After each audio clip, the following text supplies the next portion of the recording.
이 아침 저희 들으신 하나님의 말씀 마태복음 16장 13절부터 19절까지의 말씀을 봉독하여 드립니다. 예수께서 빌립보 가이사라 지방에 이르러 제자들에게 물어 이르시되 사람들이 인자를 누구라 하느냐 이르되 들어는 세례 요한 들어는 엘리야 어떤 이는 예레미야나 선지자 중에 하나라 하나이다. 이르시되 너희는 나를 누구라 하느냐 시몬 베드로가 대답하여 이르되 주는 그리스도시요 살아계신 하나님의 아들이시니이다.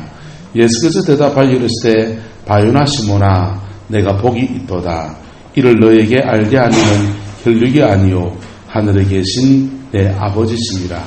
또 내가 내게 이르노니 너는 베드로라. 내가 이 반석 위에 내 교회를 세우리니 음부의 권세가 이기지 못하리라.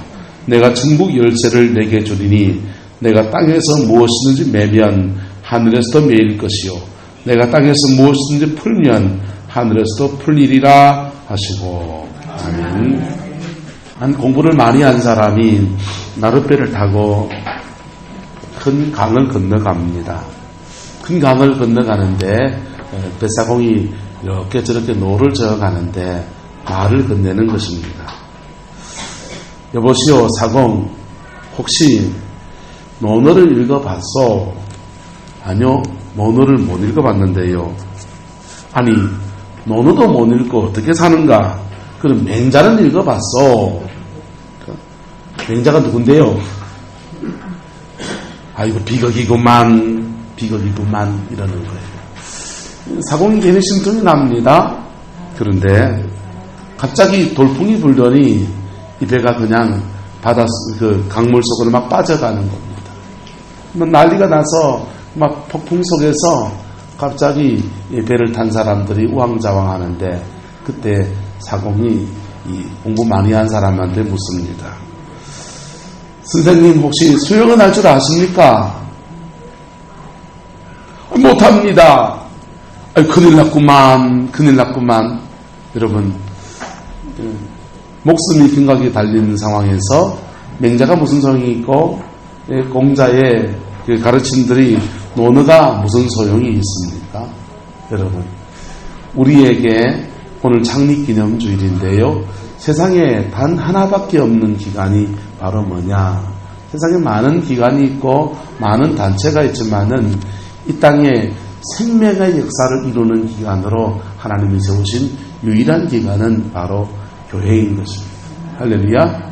교회는 가르칠 교자에 배울 학자를 써서 그 가르칠 교자에 모일 회자를 써가지고 그 가르침을 받는 사람들이 모인다 이런 뜻이 있어요. 그래서 교회에서는 분명히 하나님의 말씀을 배우는 시간들이 필요하고요. 하나님의 말씀을 자기 삶에 적용하는 시간이 참으로 많이 필요합니다. 그런데 그보다 더 중요한 것은 바로 생명 되신 그분을 만나고 할렐루야. 생명 되신 그분을 만나고 그분으로 말미암아 우리가 영원한 생명을 얻는 데 있어요. 그것을 얻지 못하고 교회를 통해서 좋은 가르침을 받고 공자왈 맹자왈 하듯이 그분들의 가르침을 따라서 어떤 윤리나 도덕이나 이런 것들을 배우는 데서 끝난다면 굉장히 안타까운 이야기일 것입니다. 인도의 마하트마 간디라고 하는 사람은 평생에 성경을 참 많이 읽은 사람이에요. 그리고 자기가 가장 좋아하는 성경책이 마태복음 5장부터 해서 8장까지 산상수훈에 있는 말씀이에요. 그 말씀을 너무 좋아해가지고 이 가슴에 품고 다니고 그리고 자기의 옷 속에도 꿰매어 다닐 정도로 그렇게 그 말씀을 사랑했던 사람입니다. 그런데 그 절친한 선교사하고 대화하면서 이런 얘기를 합니다.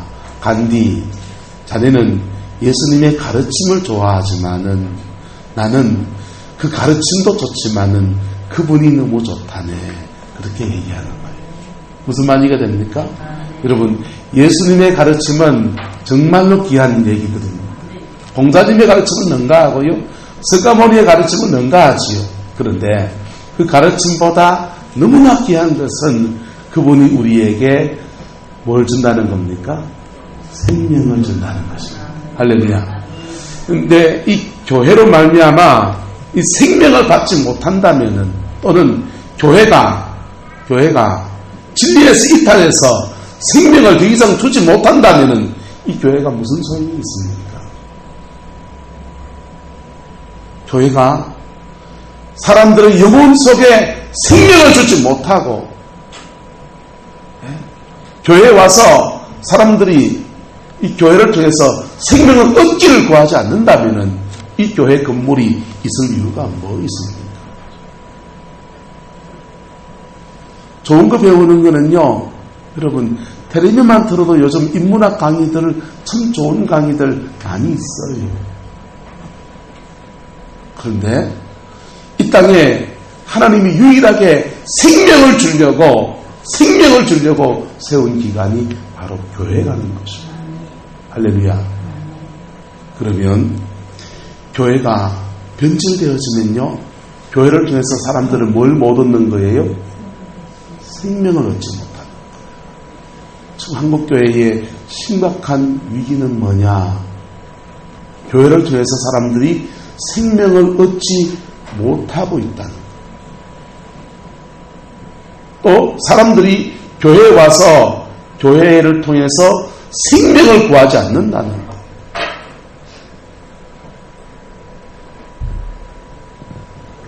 예배당에 오면서 이 교회를 통해서 생명을 구하지 않는다는 거예요. 이것은 굉장한 위기인 것입니다. 그럼 생명이 있는 사람은요, 생명을 얻은 사람은, 따라합시다. 생명을 얻은 사람은 변화가 일어난다. 뭐가 일어난다고요?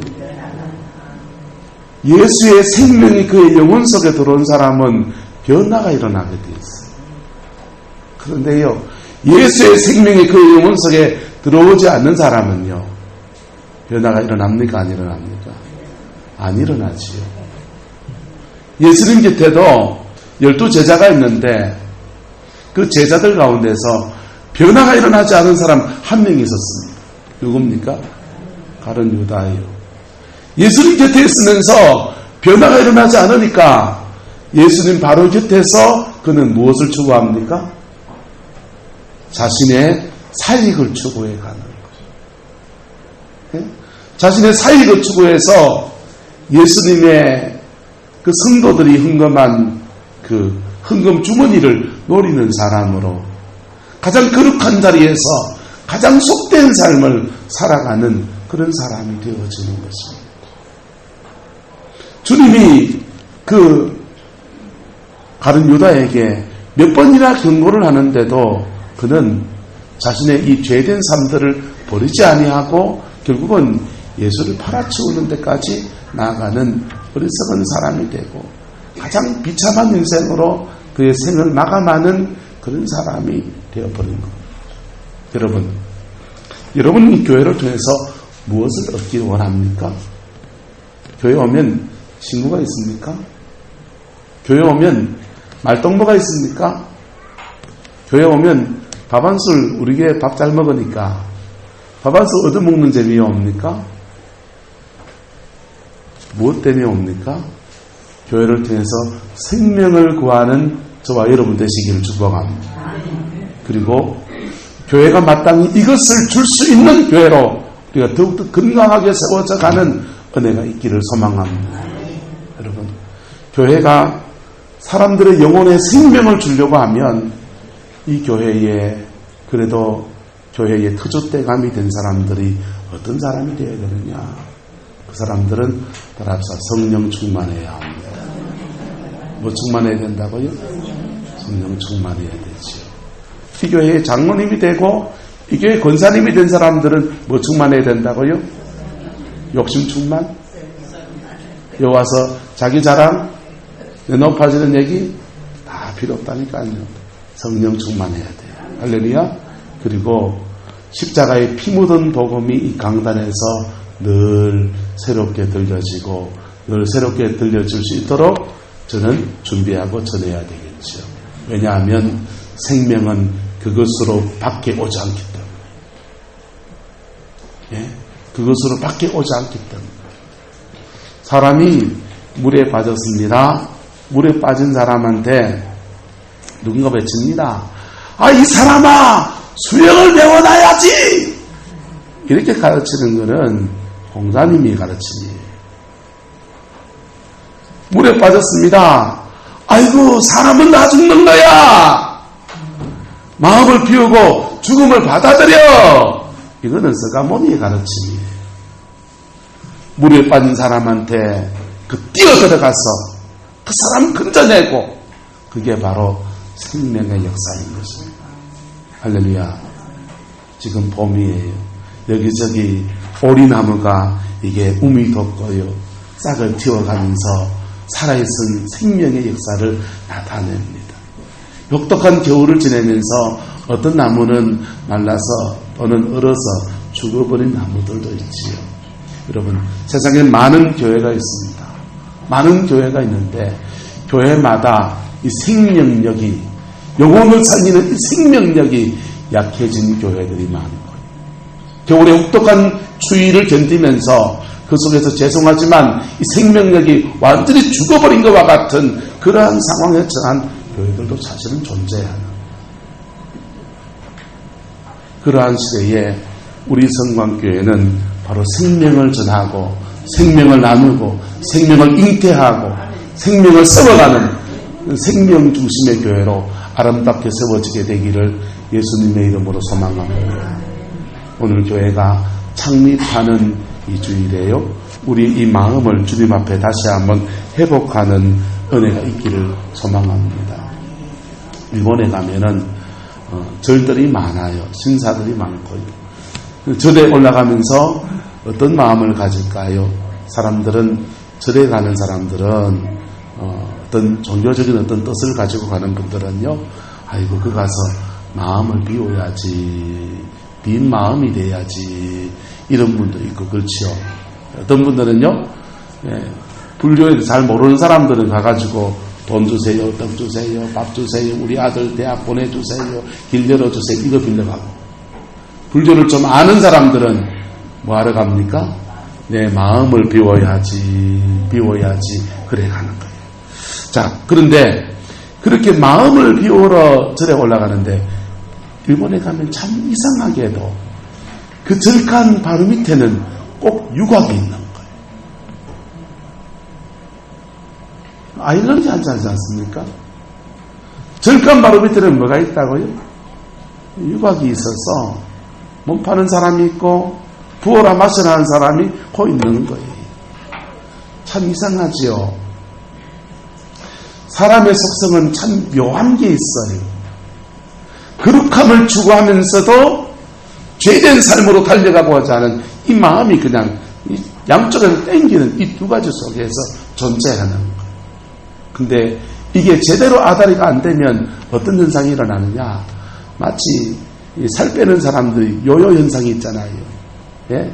살을 빼려고 막 엔가에 다이어트를 했는데 다이어트하고 난 뒤에 자꾸 뭐가 땡깁니까?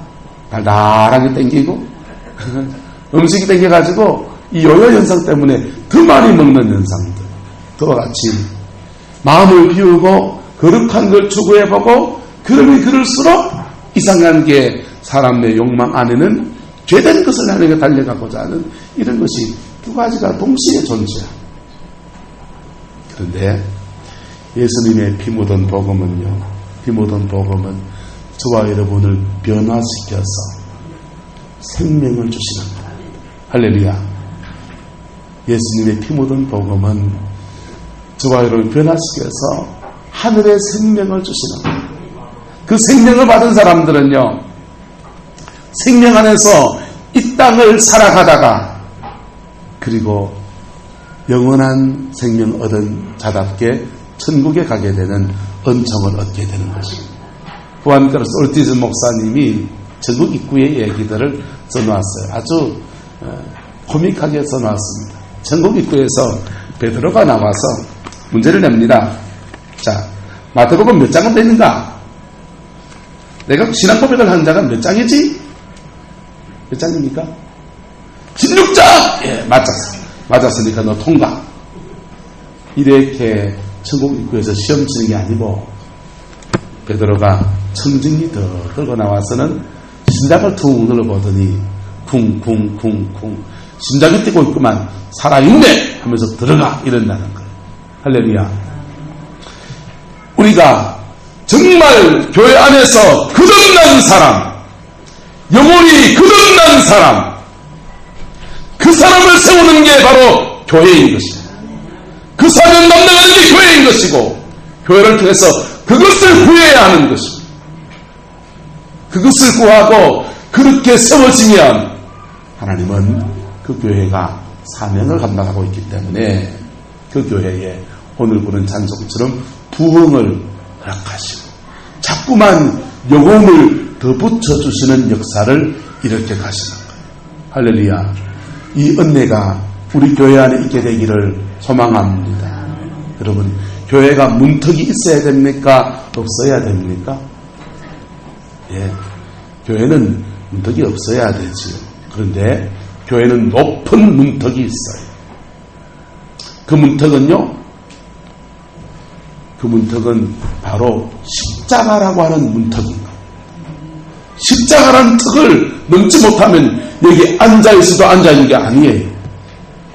여기 앉아 계셔도 앉아 계신 게 아니라고. 우리의 지난 날에 죄된 사람들은 십자가에서 죽어버리고 예수님 앞에서 새 인생으로 살아가는 결단 속에 우리는 여기 앉아있는 것입니다. 할렐루야. 그렇게 될 때 이 교회의 이 턱은요, 이 교회의 턱은요, 장난이 아닌 턱이에요. 여러분, 좋은 교회는 이 진리의 턱을 높이 유지합니다.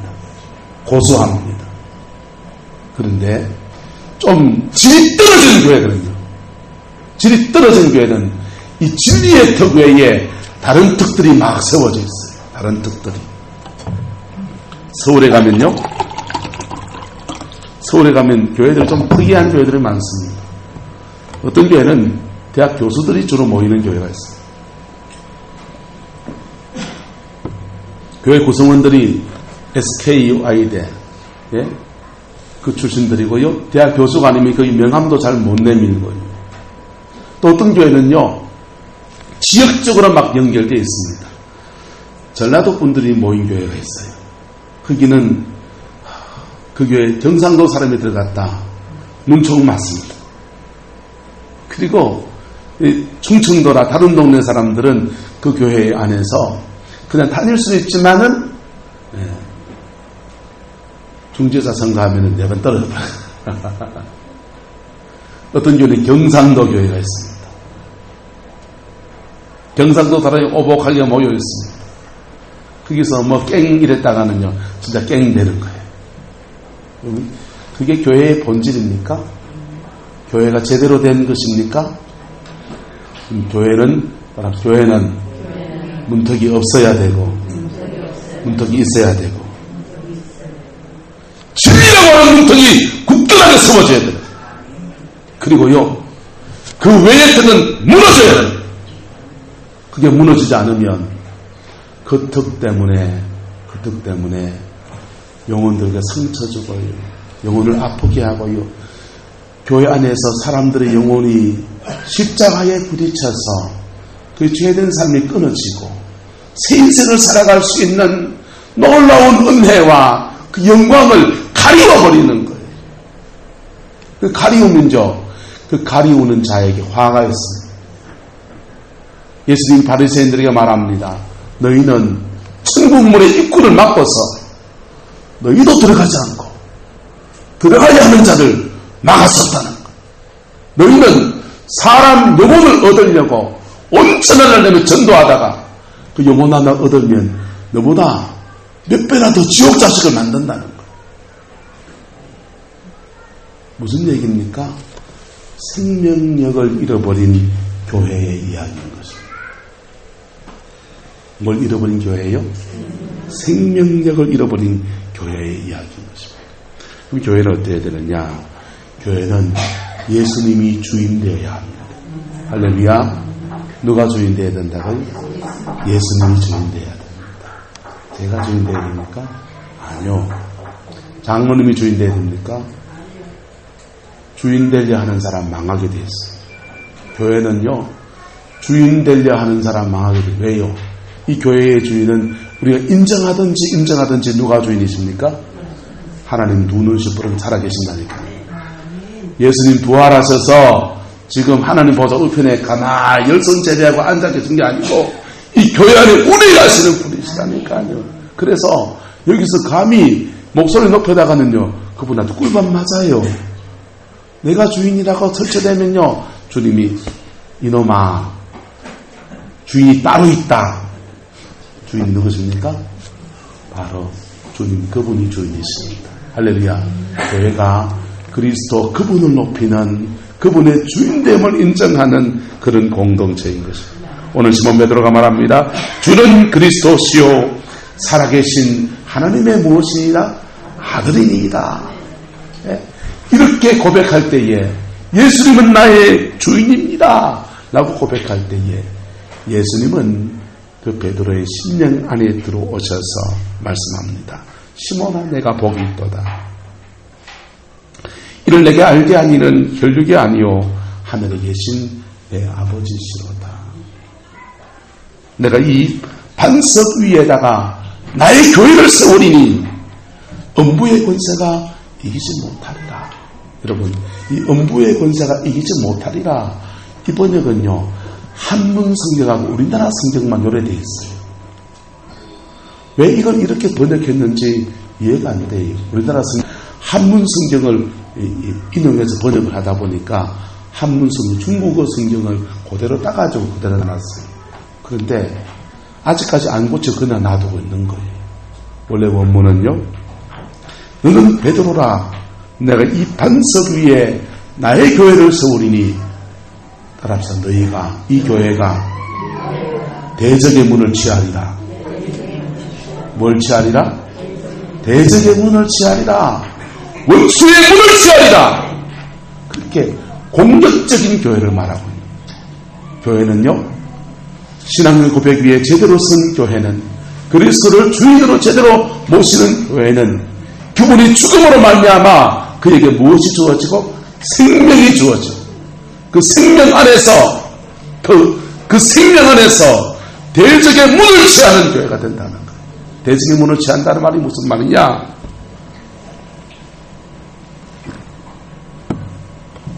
60년대 70년대 한국교회에 귀신 쫓아내는 분들이 많이 계셨습니다. 근데 그분들이 귀신을 쫓아내면 이 귀신에게 쫓아낼 때 이렇게 몇 가지 질문들을 해요. 그러면 참 신기하게도 그 사람에게서 다른 인격이 나와서 말을 막 하기 시작하는 거예요. 들어봤습니까? 막 들어보면은 막 나가 안 나가부터 온갖 얘기를 다 해요. 그런데 지혜로운 죽기 사회 가시는 분들은 세 가지 질문을 합니다. 첫 번째, 너 언제 들어왔어? 이거 묻고요. 너 누구야? 너 누구야? 언제 들어와서 너 몇 번 얻어먹었어? 이 세 가지 질문을 해요. 이 세 가지 질문이 귀신을 쫓아내는데 그 원수를 그 사람의 영혼에서 완전히 쫓아내는데 굉장히 중요한 질문이에요.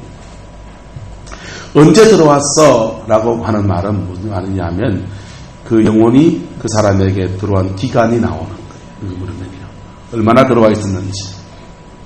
오래 들어와 있는 게 쫓겨나가기 쉬울까요? 금방 들어온 놈이 나가기 쉬울까요? 금방 들어온 놈이 나가기 쉽죠. 그래서 그 사람의 영혼을 사역할 수 있는 시간이라든지 이렇게 계산을 해요. 언제 들어왔어? 두 번째,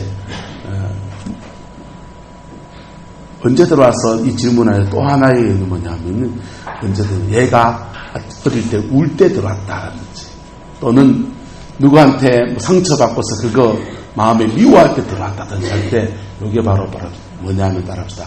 문입니다. 원수가 들어오는 뭐라고요? 문이에요. 네. 보세요. 여름에 모기장 쳐놓고 잡니다. 근데 모기장 치고 자는데 밤에 엥 하면서 모기가 들어왔어요. 그러면은 자다 일어나가지고 에프킬라 뿌리고 모기 막 쫓아내고 난리가 납니다. 자, 그런데 근본적으로 뭔 문제를 해결해야 됩니까? 예. 창문에 어디 빵꾸 났든지 모기장에 흠이 생겼든지 그거 있잖아요. 그 틈을 찾아내는 거. 그게 바로 사단이 우리에게 들어오는 문이에요. 그게 대적의 문이라고. 원수가 들어오는 그 문이 때로는 여러분의 상처일 때도 있고, 때로는 여러분의 죄일 때도 있고, 여러분의 무엇일 때도 있고, 그게 사단에게 틈을 주는 뭔가가 있다고. 그 틈을 주면 사단은 그 틈을 통해서, 그 문을 통해서 막 들어오는 거예요. 근데 이게 이제 언제 들어와서 이거 두 번째는 너 와서 뭐 했어? 이런 것도 묻고 별거 다 묻습니다. 어쨌든 여기서 제일 중요한 질문이 뭐냐? 너 언제 들어왔어? 왜 들어왔어? 그 시기, 그때 어떤 문이 열렸는가? 라고 찾는 거. 그런데요, 그 문이 열리면 어떻게 해야 됩니까? 문을 찾으면 그 문을 정복해야 합니다. 뭐 해야 된다고요? 정복해야 돼. 그 문에서 치열한 정쟁이 펼쳐지는 거예요. 근데 가장 쉬울 수도 있고 가장 어려울 수도 있어요. 그 문 십자가 앞에 내려놓아 버리면 정복 그냥 되어지는 겁니다. 할렐루야. 뭐가 되어진다고요? 정복이 그냥 되어지는 거예요.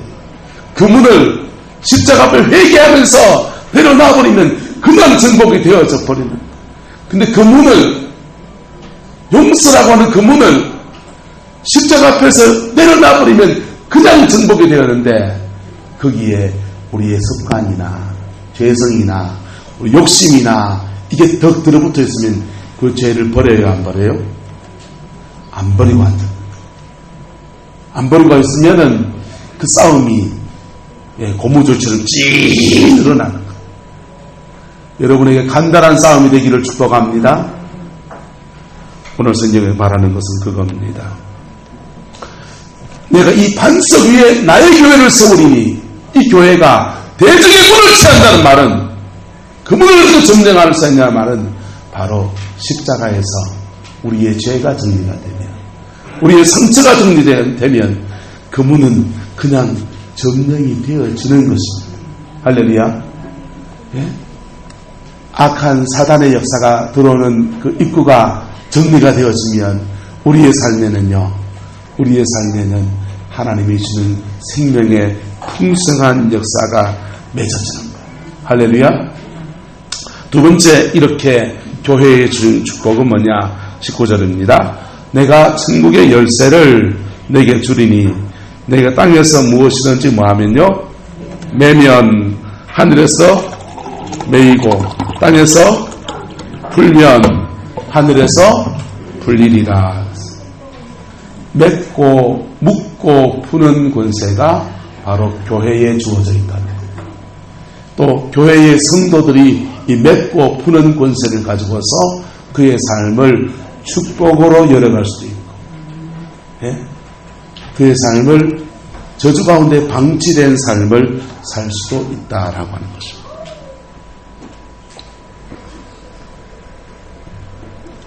땅에서 매야 하늘에서 뭡니까? 매이는 거예요. 천국의 열쇠를 가지고 어떻게 묶어야 될 것을 묶어야 되냐? 사단의 역사를 묶어야. 할렐루야. 사단의 역사를 묶어야 돼.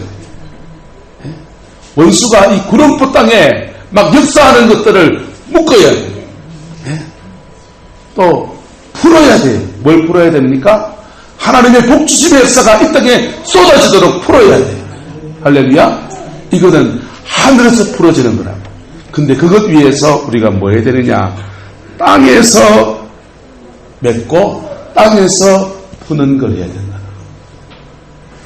하늘에서 풀어지는 역사가 있기를 축복합니다. 하늘에서 묶여지는 역사가 있기를 축복합니다.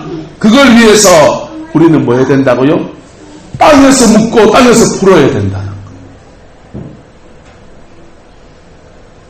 하나님 보고 자꾸만 하늘의 축복을 풀어달라 그러지 마세요. 하나님은요, 그 하늘의 축복을 풀어달라 그럴 때 답답하 그러신다고요. 왜요? 하늘의 축복을 풀기 전에 땅에 뭘 풀어야 돼요? 매인 걸 풀어야 된다니까. 땅에 매인 걸 풀어야 하늘의 묶이게 풀리죠. 땅에 열려져 있는 것, 사단의 역사가 풀려져 있는 것을, 죄된 것들을 끊어줘야, 묶어줘야 하늘의 원수의 권세가 묶여지지요. 이게 그림자처럼요. 땅에 거 묶으면 하늘에 거 묶이고요. 땅에 거 풀면 하늘에 거 풀리는 거예요. 그때 전에 주님께 권혁규 목사님이 계실 때 제가 처음 와서 창립기념주일 예배를 드렸어요. 그 목사님 저보다 참 훌륭하세요. 너무 참 훌륭하시고 너무 참 고마워요. 우리가 창립기념주일 드릴 때 제가 그 주간에 그 목사님에게 어려운 전화를 넣었어요. 참 어려운 전화를 넣었죠. 이렇게 부탁을 했습니다. 다음 주이면 우리 교회가 창립기념주일인데 우리 교회와 주님교회와 관계가 땅에서 묶인 관계가 되어 있으니까 그것은 당신 주님교회에도 복이 안 되고 우리에게도 복이 안 되니 그것을 푸는 걸 좀 했으면 좋겠다. 그러니까 그 목사님이 동의해 주시더라고요. 제 주문대로 그러더라고요. 사적으로 제가 친구 사이기도 하니까. 그래서 내일 창립기념주일인데 우리 교회 그냥 말하지 말고 그냥 난이나 하나 갖다 주면 좋겠다 그랬어요. 저는 굉장히 쉽게 얘기했는 것 같아요. 내가 제가 만약에 오늘 널푸른 교회가 창립기념주일이거든요. 널푸른 교회에서 우리 교회가 30수년 전에 나올 때 그 교회는 얼마나 또 아픔이었겠어요. 그거 땅에서 좀 풀어주기 위해서 우리 교회가 그 창립기념을 축하해주고 또 교회와 교회끼리 형제를 나누자라고 말하면 이렇게 박수 친 사람 본 적이 없어요. 고맙습니다. 뭔 상관인데 이런 생각도 드는 분들 계실 거고요. 또는 그 교회하고 갈등 속에 있었던 과정을 지나갔던 분들은 받은 옛날의 상처들이 어쩌면 떠오를지도 모르겠어요. 권혁규 목사님 참 훌륭하셨죠. 그날 토요일 날이었습니다. 박재용 집사님이랑 강동희 권사님이랑 난을 이만한 남이었네요. 난을 사들고는 이래 교회를 들어와 주시고 제가 너무 고마웠어요. 여러분, 땅에서 풀어야 하늘에게 풀립니다. 이거는 말씀의 원리라니까요. 따라서 땅에서 풀어야 하늘에게 열립니다. 땅에서 묶어야 하늘에게 묶입니다. 여러분, 교회는 이것을 가지고 교회 안에 이것을 풀어가고 묶어가는 것 할 때에 교회 안에 생명의 역사가 풍성해지는 거예요. 대한민국 교회의 문제가 뭡니까? 교회끼리 다 묶어놓고 교회끼리 다 찢어먹어놓고 무슨 복을 하려고 했냔 말이에요. 무슨 생명의 역사가 있냔 말이에요.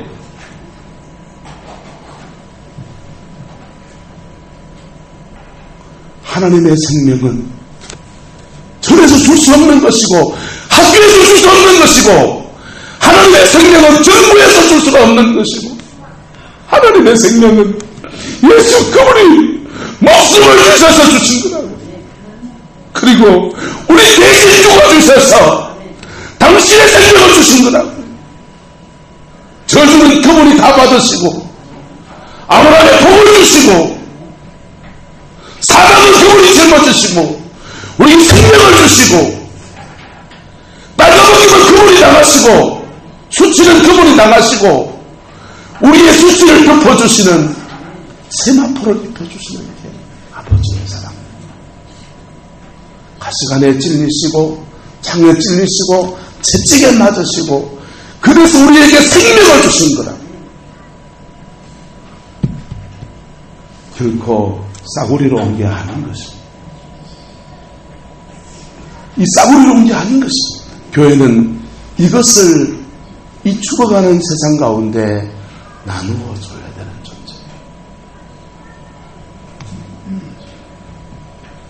교회가 학식이 많아지고 공부를 많이 하는 사람이 생기면 학식이 많아지면 좋겠죠. 돈이 많은 사람들이 있어서 물질이 풍성한 사람들이 있어서 재력이 있으면 더 좋겠죠. 그런데 교회는 생명이 풍성해요. 그리고 그 생명을 영혼들에게 나누어줘요.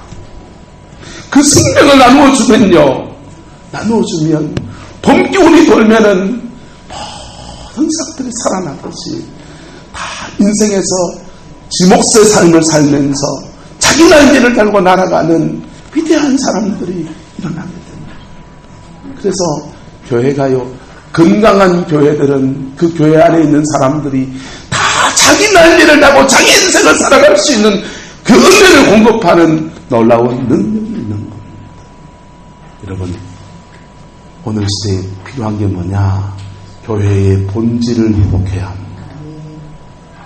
교회됨의 본질을 회복해야 됩니다. 그리스도가 주인되는 교회를 만들어가야 합니다. 할렐루야. 예수님이 주인된 교회를 만들어가야 합니다. 그리고 교회 안에서 풀어야 된다. 뭐 해야 된다고요? 교회 안에서 풀어야 돼. 교회와 교회끼리 얽힌 거 풀고, 교회 안에서 성도와 성도끼리 얽힌 거 풀고요.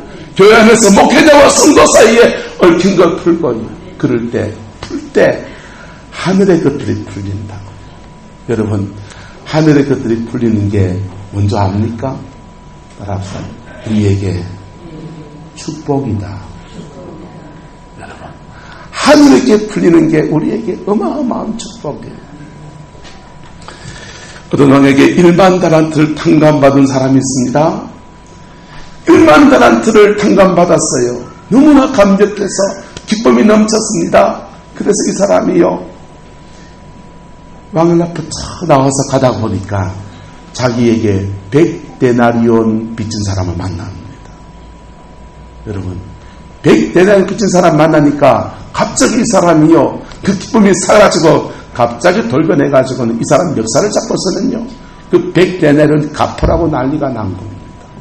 그랬더니 그 소식을 듣고서 임금이 화가 나서, 나는 저에게 1만 달란트를 탕감해 주었는데 그놈은 그 100데나리온도 갚아주지 않는단 말이야 라면서 화가 나가지고는요, 이 사람을 다시 옥에다 쳐넣어버려요. 옥에 갇힌 이 사람이 그 옥을 나올 수 있는 길이 뭡니까? 다시 임금님께 빚진 1만 달란트의 문제를 정리하든지, 아니면 그 열쇠, 이 사람이 그 옥에서 나온 열쇠가 뭐냐? 따라합시다. 100데나리온만 값어치게 해주면 됩니다. 그게 천국의 열쇠예요. 할렐루야. 100데나리온도 적은 돈은 아니에요. 한 데나리온이 하루 품삯이니까 100일치 품삯입니다. 고상희 장로님 같이 고급 숙련공인으로 말하면 하루 일당의 장로님 잘 받을 때 2-30만 원 받으시거든요. 그럼 한 200만 원, 300만 원 돈이고요. 자, 시금치 묶는 사람이 하루에 5만 원짜리를 잡으면요, 어쨌든 그런 돈들인 겁니다. 그런 돈이, 그 정도의 것이 사실은 본인에겐 적은 돈입니까? 많은 돈입니까? 많은 얘기지요. 하지만 그것을 땅에서 풀 때 하늘에서 정말 풀려야 되는 그 놀라운 숙제가, 1만 달란트의 문제가, 그 인생의 옥에 갇힌 절망 속에 있는 그 상황의 문제가 풀어지는 것입니다. 할렐루야. 옆 사람 축복합시다. 땅에서 풀어야 합니다. 땅에서 풀어야 돼. 교회는 교회와 교회끼리 얽힌 것을 풀어야 돼. 성도는 성도끼리 얽힌 것을 풀어야 돼. 그 사람이 용서를 안 해주는데요. 아니요. 그래도 풀어야 돼. 풀고요, 어느 정도까지 최선을 다해보고요, 그 다음은 하나님께 맡기는 거예요. 그럴 때에 하늘에서 풀어지는 것은요, 상상을 초월하는 역사가 그 인생과 삶에 나타나게 되는 거예요. 할렐루야. 그 은혜가 부러지게 될 때에 교회는 무엇이 충만해지느냐? 생명력이 풍성해지고. 뭐가 풍성해진다고요? 생명이 풍성해지고. 생명이 풍성해지고 이 교회에 들어온 사람들은 영혼이 거듭나고 십자가의 주님을 만나고 그 은혜 안에서 새 인생을 사는 놀라운 역사들이 막 일어나게 되는 거예요. 우리나라의 초대교회 이야기들 들어봅시다. 여러분 평양에 그 한국에 큰 부흥이 왔을 때에 그 은혜를 입은 사람들이요 땅에서 묶인 것들을 막 풀어주기 시작했습니다. 땅에서 묶인 것들을 풀어주기 시작했습니다. 길선주 목사님 말합니다. 부흥회를 하는데 은혜가 내려오지 않습니다. 그랬더니 길선주 목사님이 내가 내 친구 장례식을 진례하면서 재산 정리를 해주고 사람들이 부조금 들은 거 정리해주고 그런데 그때 쌀 한 가마니를 뚱쳐먹었다는 거. 그것을 회개한다고 말하고 그리고 그것을 풀어서 갚겠다고 선포했습니다. 그랬더니요 하늘의 것들이 풀어지면서 장대인 교회에 성령의 불이 떨어진 거예요. 그래서 수많은 사람들이 갑자기 은혜를 받기 시작합니다. 영혼이 거듭나기 시작합니다. 새 사람이 되어지는 거예요. 생명의 풍성한 역사가 일어나게 되었습니다. 그리고 그 교회 혼자만의 부흥 역사로 끝난 정도가 아니라 그 은혜를 입은 사람들이요 또 자기의 주머니를 털어가지고는 나는 또 다른 사람한테 돈 문제로 얽힌 것 없나 찾아다니기 시작하는. 그래가지고 쌀집 하는 사람은요 쌀저울 그거 속였던 거 회개하고요 바로 하겠다 그러고 손에 끼신 사람들한테 사과하기 시작하고 뭘 하기 시작하니까요 평양 시내 전체에 놀라운 부흥이 와서 한국의 처음 부흥의 이야기가 쓰여진 겁니다. 여러분 닫힌 하늘을 열어젖히는 여러분 가정에 열려지는 은혜가 있기를 축복합니다. 그러면 여러분 자녀들의 인생에 맡겼던 거 묶였던 거 풀어지는 거. 예? 우리는 고작 이것을 풀었을 뿐인데 하나님이 풀어주시는 것은 상상을 초월할 것들이 우리 인생에 풀어지게 되는 거죠. 할렐루야. 여러분 보이는 교회는 이 보이는 건물이 아니에요. 여러분 한 명 한 명이 교회입니다. 한 명 한 명이 교회예요. 그런데요 보이는 건물이 아니지만은 참 묘한 것은 한국교회의 교회 역사를 쭉 보세요. 보이는 건물을 짓는데 우리를 헌신하고 시간을 들이고 물질을 들이고 수고한 사람들이 하나님께 얼마나 복을 받았게요. 왜 그러냐? 하나님은 이 보이는 건물을 기뻐하신 게 아니라 이 보이는 건물을 드리는 과정에 그 사람이 중심 들이고 시간 들이고 자기를 희생한 것들을 기억하셔서 그의 영혼과 가정과 삶에 놀라운 복을 내려주셨어요. 여러분 교회는요 우리 모이는 여기 있는 요 사람들만 모여있는 게 아니라고요. 이곳에는 그분이 와 계신다니까. 그분이 와 계신다. 그래서 그분 눈치를 좀 봐야 돼요. 여러분들 저도 봐야 돼요. 할 말 뭐 할 말 다 하면 됩니까 안 됩니까? 그분 눈치를 봐야 된다. 그분이 이 교회에서 행하고자 하는 것들을 행해 나가야 돼요. 그럴 때 교회는 하나님의 생명으로 풍성해지는 것. 그리고 그 생명 안에서 하나님이 주시는 놀라운 복이 심은 대로 복을 거두는 놀라운 역사가 일어나게 되는 것입니다. 할렐루야. 그 역사를 함께 이루어가는 저와 여러분 되시기를 예수님의 이름으로 축복합니다. 기도하겠습니다. 사랑과 은혜가 많으신 아버지 하나님, 교회가 무엇인지 함께 나누어 보았습니다. 생명을 주시고자 당신의 생명을 버리셨던 예수 그리스도의 흔적과 그 사랑이 되어 있는 곳 교회, 이 교회 위에서 충성하고 헌신하고 애쓴 주의 백성들을 축복하여 주시고 넘치는 주의 사랑을 더하여 주옵소서. 넘치는 주의 은혜를 부어주셔서 반드시 하늘의 복과 땅의 복이 머물러지는 은혜가 있게 축복하여 주시고 하나님 나라의 놀라운 역사가 가득할 수 있도록 역사하여 주시옵소서. 우리 성막에 속한 모든 성도들이 땅에서 묶인 것이 풀어지게 하시고 사단의 역사는 결박되어지게 해주셔서 하나님이 주는 신령한 복과 땅의 기름진 복으로 풍성히 채워지는 역사 허락하여 주옵소서. 예수님의 이름으로 축복하며 기도드리옵나이다. 아멘.